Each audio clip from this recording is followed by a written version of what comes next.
Welcome back. Thank you for joining me. Okay, here's our gravel bed. We haven't been here for a year, and yeah, this is the berry area. The berry area. Still got that much light. About 10 miles of gravel bed, and that's a bald eagle. It's taking off there. So, you know you're in a good zone when you show up as you and just one bald eagle. And look at all this gravel. There's everything here. Now this thing is so rich with this rhyolite that we have to just not collect it and fill up our bag too early. So,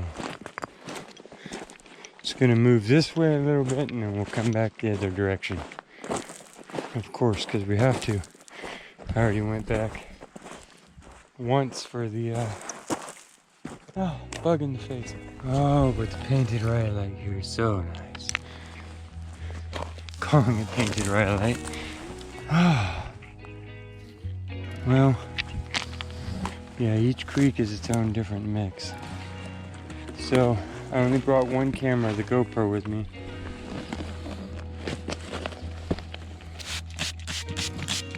Portal stone. We can go through now. And that. And away we go. So here's a jasper that we just grabbed. Oh yeah. Oh.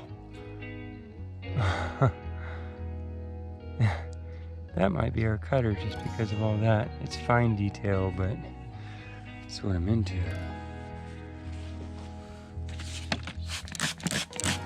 Let's see which one. Oh yeah, this one, which is, oh, well, it's some sort of silicate for sure, you know. It's got like an agate surface, but those are the colors.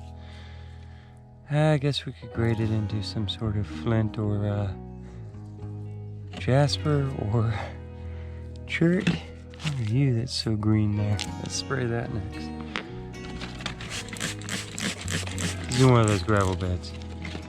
We're really gonna hunt for some gemmy stones though today, so let's do that first.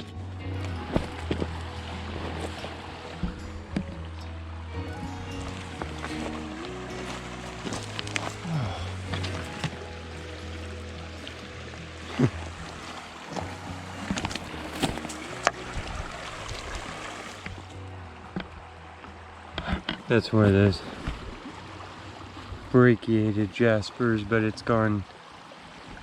Oh, it's just completely filled in with quartz again. Nice.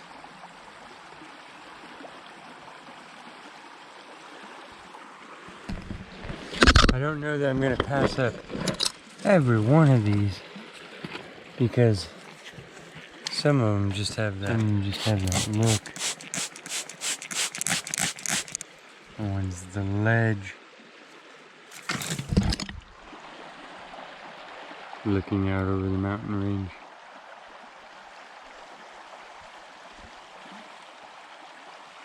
Heavy bag already. Oh, wow.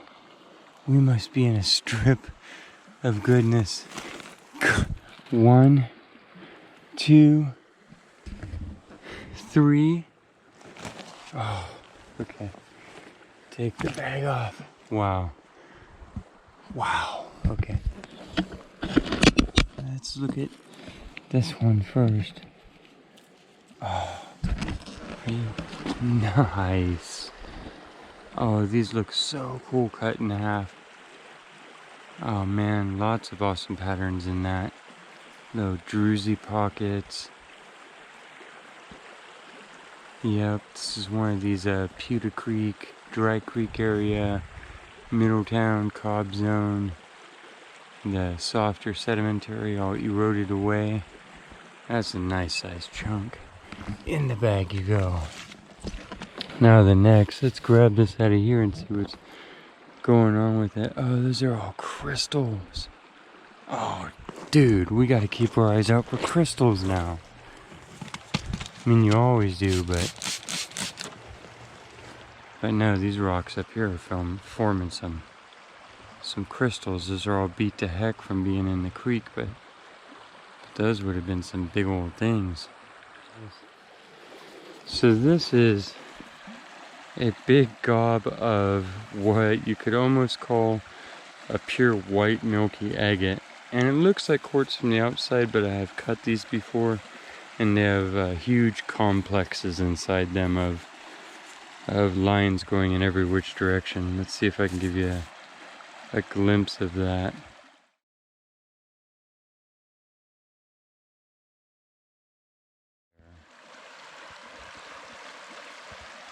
Oh, we're gonna have to bring this home because these are actually semi-translucent and I see crazy lines in this one. It develops into like a weird, geometrical patterns and stuff. It's worth it. It's massive, but you know, when you find a massive agate creature, who's complaining, right? And just to show you, I mean, this creek it's got every other type of serpentine and just everything. Okay, let's start with this. Let's get this in the bag. That's in the bag. I always tell myself I'm gonna walk miles down this and I don't get very far. This has some secondary minerals in it. I see that it's a blue schist. Almost a muscovite, I think, because of the level of mica in it. So those are probably pyrite crystals because they're square. One of the rights, so we have to be careful. But probably pyrite. Cool little specimen. I wish there was more bigger pieces sticking out, but gives me something. I go back, I look through all my books. I get little thrills when I spot one and I actually know what it is, and I'm like, it looks exactly like it.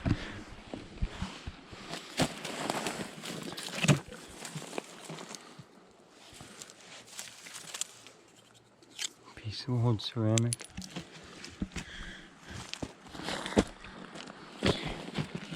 This scenery. It's a big one. Oh. Through the valley we go. There, just pure chalcedony though.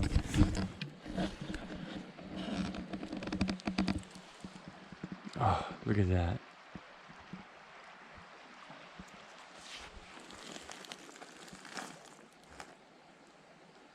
Nice.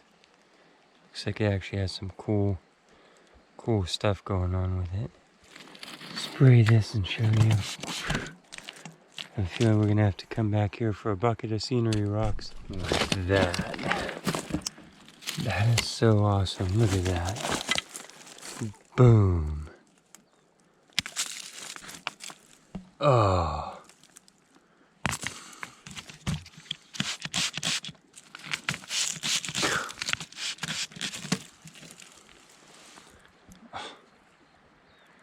You see that? That's ridiculous. That is ridiculous. That is so beautiful. Those are not separate layers. Those are knit together. Wow. That's the good stuff, my friends. Look at that. Whoosh. Thank you. Everything is so crazy green. The light is intense today. It's been super windy for a bunch of days, and it just We must just be getting the pure stuff from space. Wow. Okay, well, bag just got heavier. Okay, here's a couple landscapes that are going on with us today. Gosh. Just can't help it. Look at that. See the black? Those look like trees in the valley. That is just phenomenal. The dendritic little growth in there. Wow. Okay. It's going in the bag. None of this coming back for it later stuff. That would haunt me. They do haunt me. Here's a little pendenty one. That's going just because we got room. You never know what those would be good for. Oh. That is really cool little botryoidal druzy patch in there. And from the edges on this, you can tell that it's still got some of its, matrix stone stuck on it, but it's mostly a little chalcedony, agate gob, little fine lines. Yeah, into the bag with you also. This is a point where the bag gets set here, and then we rotate around it. We're not making it very far down this today, but that means we could stuff the bag ridiculously and then do the one haul out. This is such a huge piece of fine line red jasper. It's got reds and like the moss green going through it. Big old piece. Oh, nice. Hi, little chirty chirp. You can tell it's chert by the way it's a square layer. See the top and the bottom, and just the fracturing and stuff of it.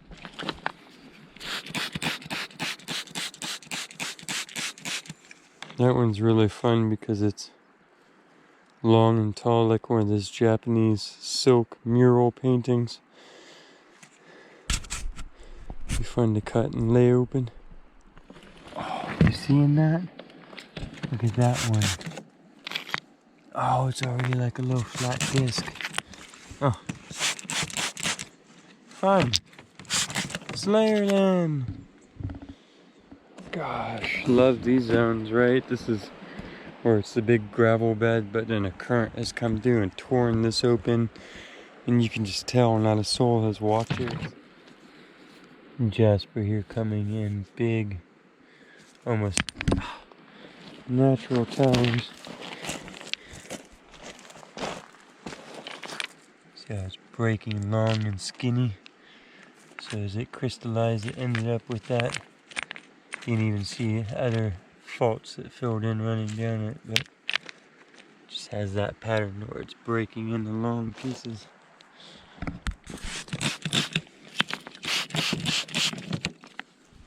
There's super pure chunk of serpentinite. Just all crystal. For some reason that one got sugary.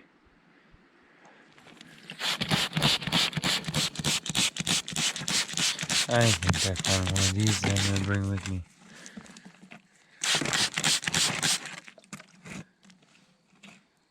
How many little hills there are in that. The mosquitoes are bleeding me out. I think that we're gonna be done here. Salmon. Wow. It's got cool mossy greens in here with the red. And then one more landscape.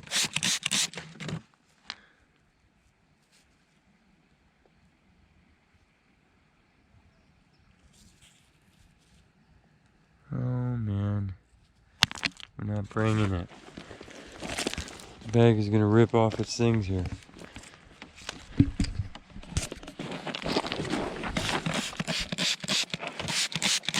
Big old chunk of green jasper with yellow highlights in it. That's just one massive chunk. Look at that, that's fantastic. That is a sheet of, well, it's definitely quartz, but look at the patterning in that. That's beautiful. That's a big layer. And the way that it's inverted squares, you seeing that? I don't want to say that it's just regular quartz, you know, because it's got that shape to it. Might be one of the more square forming versions of itself. Feel free to chime in, you know, if you look up white minerals, there'll be 10 things that are square, white, quartzy looking things, but it's heavy, it's hard, it's quartz, it's not calcite. It's in the silica family. It's just the inverted squares. Like cubes were missing, but I think it just formed like that. We're keeping that though. That is beautiful. I did not expect that. Just goes to show that this riverbed could have anything in it, because it's really unexplored. Okay. I know it's milky and not see-through, but awesome. See, here's another one of these crazy, it's like an agate, it's just totally knitted in, but there's so many little lines here. Let me see if spraying it reveals that at all. It's like a star drawn over and over and over itself. And when you cut it, that comes through, and they're little triangles. Lots of little triangles. We'll have to bring that home because that's another awesome specimen of it. I wish I could tell you its exact name. It's a type of silicate in the quartz family, like a lot of things are. Okay, I did one of those kneel downs and spotted other stuff, so let's start with the other stuff. It's really orange. Stripey little landscape rock. What's this green thing beyond it? It's green enough to go with me. We actually stopped for a green thing, but that was right there. What are you doing?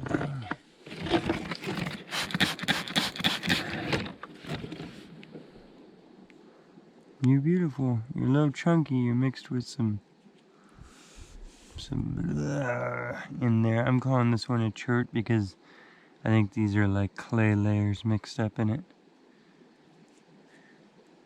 I'm gonna leave you, little chert.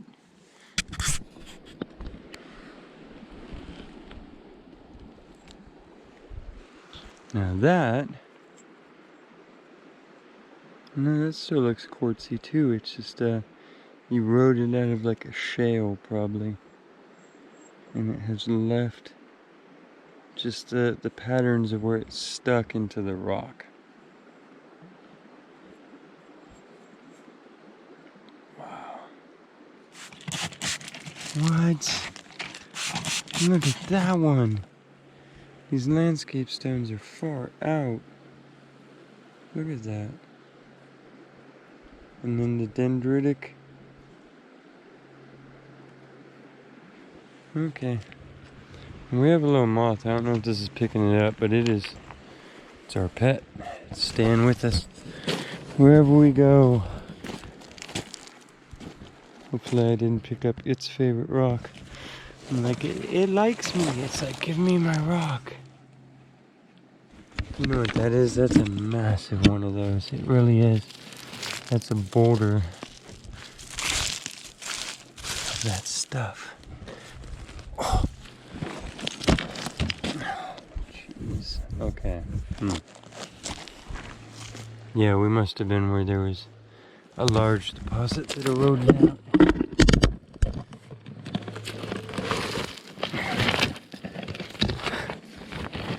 Not even joking. I'll have to stash this one, and then when you see these others cut, you can tell me if I should come back for this. And I know half of you are like me, and you're just like, take it now, but that's not gonna fit in the bag.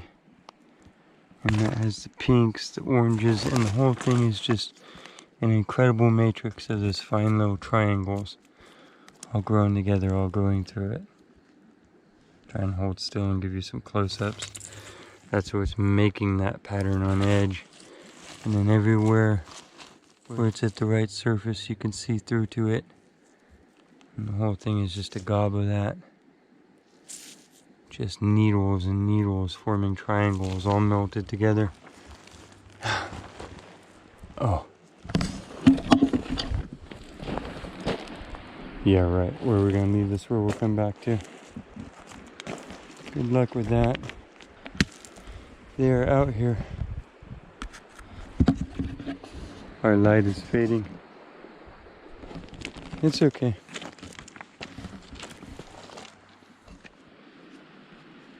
It's a green rock. It definitely is. But when you spray it, it's a beautiful deep green serpentine. And the bag is filling up on us. I'm gonna call it done. The light is fading, everything's kind of taking on the one hue of evening. And yeah. Let's go home and cut some of these open and look at them. More landscape rocks.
So, what was actually a few days of cutting stones in my spare time has opened up all of the inner worlds to us, and we have a much better window into all of their hidden secret spots, their details.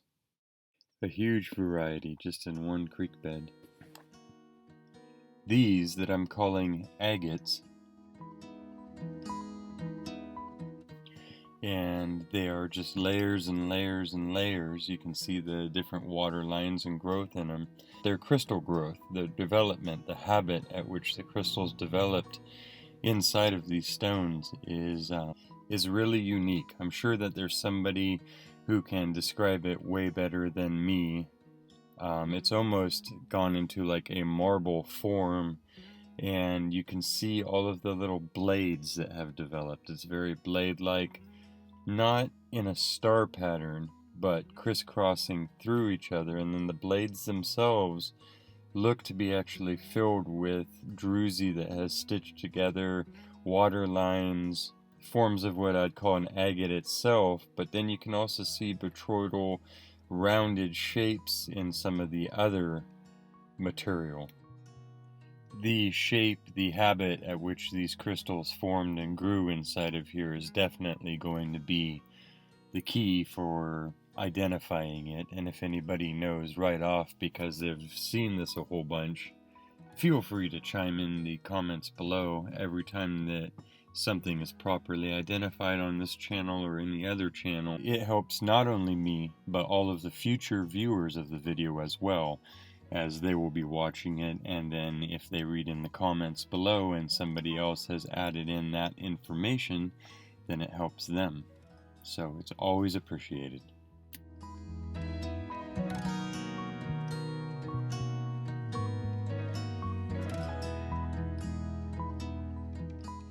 This is another one of these rhyolitic tuffs. I just identify it as rhyolitic because this ash came from a rhyolite volcano, Canocti, which is about 10 or 15 miles from the location of where we were collecting these stones. You can see that water penetration most likely has added iron and other minerals into the bedded layers of volcanic ash that were compacted down to form this stone, and those concentric stainings have left these patterns. I find it almost a natural miracle how some of them disappear under others and end up looking like wrapping, while some of this is obvious landscapes, and to not have them all bleeding into each other and have such separation in the colors is one of the mysteries of them. I say mysteries because as I work with them and cut them open, I am sometimes very baffled as to trying to think through how these stains could have occurred and the ways that they run through the rock. So just very curious in their creation. This is a nice, beautiful piece of chert. It's commonly got a lot of fractures like this, so it's something that you would have to work with if you were going to shape it, and it can be the overall bane of your attempt to create something. I found you have to really be careful with the fractures. Other than that, it is a nice soft silicate that takes a beautiful shine, and you can see little fossils in it from when it was layers of seabed slime sludge composed out of microscopic shells decomposing from the microscopic animals of the ocean laying down and forming those beds. This is just a cool slab of quartz, regular massive quartz, but it's kind of a cool piece as it details the crevice that it was held in. It's very pure, and I liked it because of the outside texture, which you could see it was probably in a slate or some sort of sedimentary rock would be my guess from the area that we were in, and it left the imprint because it filled in and kind of cast the cracks of the stones around it with the quartz, and then as they wore away, it left that casting behind. So kind of just a fun little piece in that it stood out from the rest. This next one I was thinking might be garnets stuck in here, but then as I started looking at these squares, and then overall the rust in the bottom of the squares, I'm thinking that most likely it was some sort of pyrite, an iron pyrite. And I'm identifying this as a schist. It's a metamorphosized sedimentary rock, I believe, in this situation.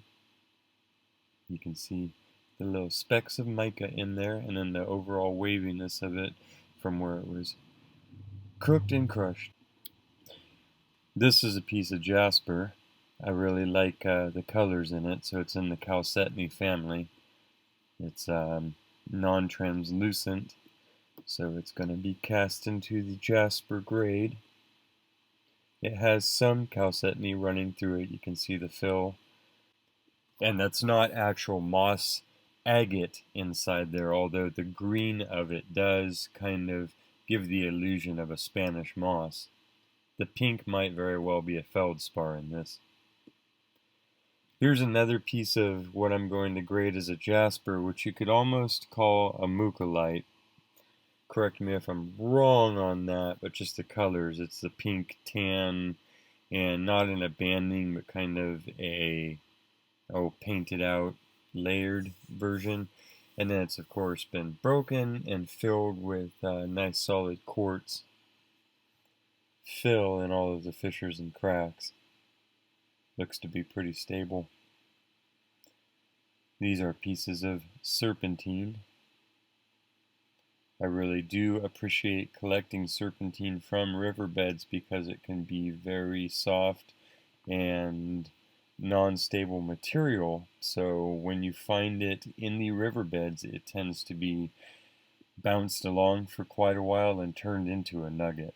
So that's why they tend to be the more pure crystalline chunks of it, because that's the strongest pieces that can hold together and not be rendered into dust from all of the bashing and crashing.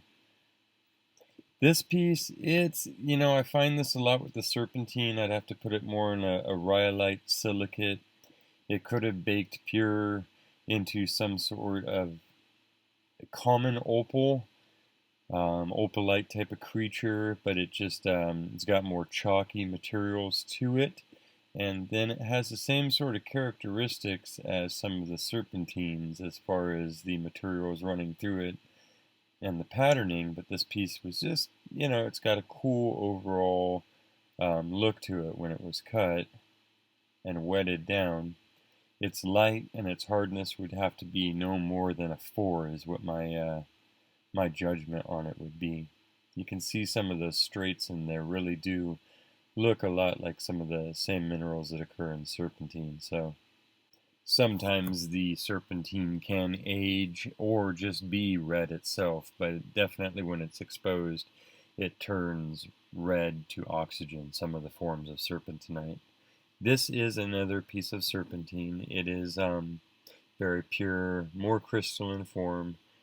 This is where we cut into it, and you can just see the patterns in that a little bit better. On these shots, I'm using a Sony Handycam so I can get the zoom for you. It's shot at 760 instead of the super high definition of the GoPro, which does not have a zoom on it, which we use in the field sometimes. This is a piece of chert. It's the same thing. This comes off of the bottom of the ocean and is composed of the decomposed shells of microscopic sea organisms, and often the less translucent layers that you see modeled in with it or separating the layers. And in this piece, you can see it all mixed together, which is a good indication that it's been heavily metamorphosized. We're on the ring of fire, so as pieces of the ocean floor get subducted, some of them scrape off and actually form the state that we call California, and that pressure and heat changes a lot of the rocks. So that's happened to this one. This is another plain on the outside looking piece of tuff. So tuff is, again, volcanic ash that has been compacted into layers, and then erosion and the river have rounded this into the shape of what we would call a river stone. It has dendritic growth in these specimens, but this one almost imitates an agate, definitely looks like a planet. It has the Jupiter swirls going on to it. And thanks to some of the recent viewers who left in the comments information about the different products that we can use on this, I know that we can embed it with different polymers and other products and make it into a even more glossy stone, as now it is kind of chalky. This is our star of the day jasper. Got a lot of plume and pop going on with it. At first it would look semi-plain because the patterning is super minute in it, but as you see, this is pendant worthy. That's all it would take, is just slab it, cut the shapes out, polish it up, and all of a sudden these would just be shining out. The yellow and the red contrast, and then the fractal patterning in between all of the popping.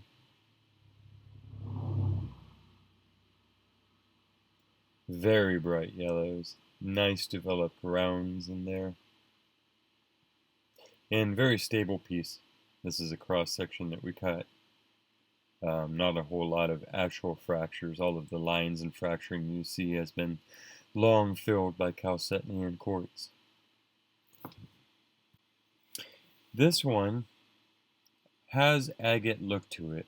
It has crystal growth. It's definitely a silicate. But if you were to hold this in your hand yourself, you would instantly notice the lightness of it. It has the lightness and perhaps in some areas the softness of a common opal. The region that we are in, where we are collecting these specimens, is highly volcanic.